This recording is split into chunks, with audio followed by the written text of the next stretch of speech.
ఉజ్జు గారు. నిన్న మీకోసం ఎంతసేపు వెయిట్ చేశానో తెలుసా? అయినా మీతో మాట్లాడొద్దనుకున్నాను. అరే, ఫోన్ కూడా లిఫ్ట్ చేయరా? ఏం చెప్పమంటారండి, నా టైం బ్యాడ్ అయిపోయింది. ఏమైంది? నిన్న మీ ఫోన్ పెట్టానా, ఎదురుగా పోలీసులు ఎవరో ఏదో ఆటోలో మందు బాటిల్ పెట్టి మమ్మల్ని ఇరికిచ్చారండి. రాత్రంతా ఏ తప్పు చేయకుండా మేము పోలీస్ స్టేషన్లో ఉన్నామండి. దీనమ్మ జీవితం.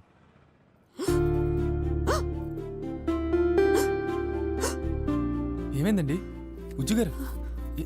ఏమైందండి? ఉన్న నీళ్ళు తీసుకొస్తాను. నీళ్ళు తాగండి. ఉజ్జు గారు మీకేం అవదని నీళ్ళు తాగండి. మీకు ఈ జబ్బున్న అమ్మాయిని ఎవరు చేసుకుంటారు చెప్పండి? ఏం తప్పు చేశానని నాకు ఈ జబ్బు వచ్చింది రాజు? మీకేం అవదండి, నన్ను నమ్మండి.